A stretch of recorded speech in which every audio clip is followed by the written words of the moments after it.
Nature save soil అనండా. ఈరోజు మనం మైదుకూరు మండలం కేశలింగాయపల్లి గ్రామం కేపీ నారాయణ గారి యొక్క పసుపు తోటలో ఉన్నాం. ఈ మొక్క ఇప్పటికీ కరెక్ట్గా పెట్టి దాదాపుగా 2 నెలల కాలం పూర్తయింది. ఈరోజు మనం సెప్టెంబర్ 4వ తారీఖు 2025వ సంవత్సరంలో ఉన్నాం. మీరు ఈ యొక్క తోటని మీరు చూసుకున్నట్లయితే కనుక సాంప్రదాయబద్ధంగా అయితే పసుపుని దాదాపుగా సాలుకి మధ్య అడుగు దూరం అనేది పెట్టడం జరుగుతుంది. కాకపోతే ఈ యొక్క పసుపు పంటను మీరు చూసుకున్నట్లయితే అడుగున్నర దూరంలో పెట్టించడం జరిగింది. అంటే మీరు ఎటు చూసుకున్నా కూడా దీనిని అడుగున్నర దూరంలో అనేది పెట్టడం జరిగింది. ఎందుకు అడుగున్నర దూరంలో పెట్టారంటే కనుక కొంత ప్రయోగాత్మకంగా కావచ్చు, అదేవిధంగా అడుగున్నర దూరంలో పెడితే కూడా పంటని మనం ఏమైనా ఇంకా ఎక్కువ తీసుకోగలం అనేది ప్రయోగాత్మకంగా చేయడం జరుగుతుంది. కాకపోతే మీరు ఈ యొక్క తోటలో మీరు చూసుకున్నట్లయితే కనుక సాలుకు మధ్య 1.5 అడుగు దూరం ఉన్నా కూడా మీరు చూసుకున్నట్లయితే మొక్క ఇప్పటికే అంటే 60 రోజుల కాలంకే తోట ఎంత దగ్గరగా మారిందనేది మీకు అర్థమవుతుంది. ఇంత అద్భుతంగా 60 రోజులకే అంటే ఎసుపు కలర్లో మారినటువంటి, అదేవిధంగా ఎటువంటి తెగులు లేకుండా ఎంత అద్భుతంగా చేస్తున్నటువంటి నారాయణ గారి దగ్గర ఉన్నాం. నారాయణ గారిని అడిగి తెలుసుకుందాం మనం ఏ విధంగా ఈ తోటని స్ప్రే ఏం చేశారు, అదేవిధంగా డ్రిప్పులో ఏం వదిలారు అనేది మనం నారాయణ గారిని అడిగి తెలుసుకుందాం. ఏ విధంగా ఈ తోటని మనం చేశారనేది.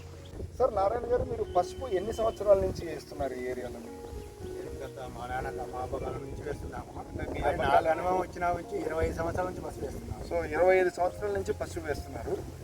25 సంవత్సరాల నుంచి పసుపు వేస్తున్నారు. ఎప్పుడైనా 25 సంవత్సరాలలో కూడా 60 రోజులకి పసుపు తోట ఈ విధంగా ఎప్పుడైనా ఎదగడం చూసారా? గతంలో మేము దగ్గరగా సాలు వేసేవాళ్ళం సార్. ఒక అడుగు లేదంగా దగ్గరగా వేసేవాళ్ళము. దగ్గరగా ఉండడం వల్ల కొద్దిగా రేటు పెరిగేది. కానీ ఈ సంవత్సరం మనము ప్రయోగాత్మకంగా 1.5 అడుగు పెట్టాం. సాలుకు మధ్య 1.5 అడుగు పెట్టారు. అయినప్పటికీ కూడా బాగా గ్రోత్ వచ్చింది. గ్రోత్ కప్పకపోయింది బాగా తోట, అంటే కప్పకపోయింది, బలం అంతా బాగా కప్పకపోయింది. రెండోది కాడ బలం కూడా మొదలు కాడ బలంగా ఉంది. కానీ దీని వయసు జూలై 1వ తారీఖు వేసాము. కరెక్ట్గా 2 నెలలు పూర్తయింది. 2 నెలలకే ఇంత అద్భుతంగా నాకైతే చాలా సంతోషంగా ఉంది. ఇవి రావడానికి కారణం ఏంటంటే నేను ప్రయోగాత్మకంగా ఈసారి డిస్ప్లేలో ఏం చేశారు సార్? జియాన్ కంపెనీ వారి xenon separate pro xenon separate pro అనేది మొదటి స్ప్రేలో చేశారు. ఫస్ట్ స్ప్రేలో అంటే జీనాన్ లీటర్ నీటికి ఎంత వేశారు సార్? 2 ml జీనాను separate pro, 2 ml separate pro వేశారు. అంటే జీనాన్ సపరేట్ ప్రోని పిచికారీ చేయడం అనేది జరిగింది. అదేవిధంగా డ్రిప్పులో ఏం చేశారు సార్? డ్రిప్పులో జీనాను అల్జికాను. జీనాన్ అంటే జీనాన్ అనేది ఎకరానికి హాఫ్ లీటర్, అదే అల్జికాన్ హాఫ్ లీటర్ చొప్పున డ్రిప్ లో వదిలేదు. మొదటిసారిగా డ్రిప్ లో వదిలేము. సార్ ఇది వదిలిన తర్వాత ఈ స్ప్రే తర్వాత తోటలో ఏం తేడా గమనించారు? ఈ జీనాను వదలక ముందు కొద్దిగా ఎల్లోగా ఉండేది పసుపు. ఓకే. ఇప్పుడు ఇది వదిలిన తర్వాత ఎల్లో లేదు, పూర్తిగా గ్రీనిష్ గా మారింది. ఆరోగ్యంగా ఉంది పంట. ఎటువంటి రోగం అనేది రాలేదు, తెగుళ్ళు అనేది రాలేదు, న్యూట్రియన్స్ ప్రాబ్లం కూడా లేదు, కనపడడం లేదు మచ్చలు కానీ. సార్ అదేవిధంగా ఇది వదిలిన తర్వాత మీరు ఇందాక మాటల్లో చెప్పారు మాకు కాడ బాగా సైజు 60 రోజులకే బాగా మంచి కాడ సైజు అన్నారు. అప్పుడు మళ్ళీ తర్వాత దీన్ని వదిలిన తర్వాత డ్రిప్లో ఏం చేశారు? దీన్ని వదిలిన తర్వాత మళ్ళీ 15 రోజులకు పార్ట్ బి, అదేవిధంగా క్యాలియం 35. అదేవిధంగా పార్ట్ బి అనేది ఎకరానికి ఎంత వదిలేరు సార్? Half KG. క్యాలియం 35 హాఫ్ లీటర్ అంటే క్యాలియం డ్రిప్లో ఇచ్చారు.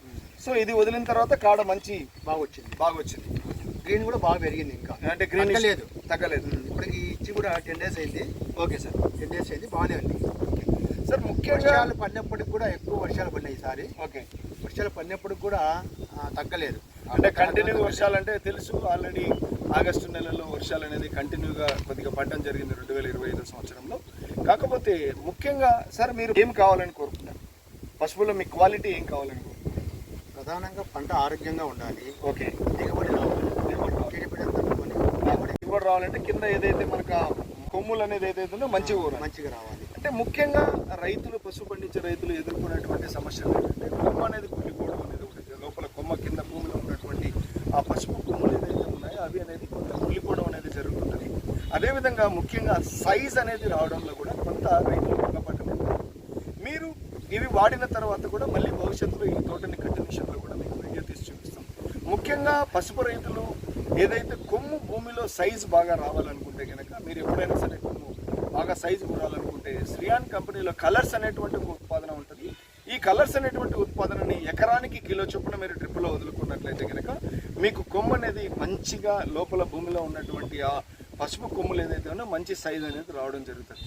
అదేవిధంగా కొమ్ములు సైజు రావడం కాదు, అదేవిధంగా పసుపు యొక్క వర్ణం కావచ్చు, అదేవిధంగా దాని యొక్క బరువు పెరగాలంటే కనుక ఇందాక పాట్బీ క్యాలియన్ 35 అనేటువంటి మందును మరి ఒకసారి కూడా పాట్బీని రాబోయే రోజుల్లో పాట్బీని క్యాలియన్ 35ను వదులుకున్నా కూడా కాండం యొక్క సైజు ఎప్పుడైతే అద్భుతంగా ఉంటుందో ఆటోమేటిక్గా అది కింద ఉన్నటువంటి కొమ్ము సైజు అనేది కూడా మంచిగా అద్భుతంగా అనేది రావడం జరుగుతుంది.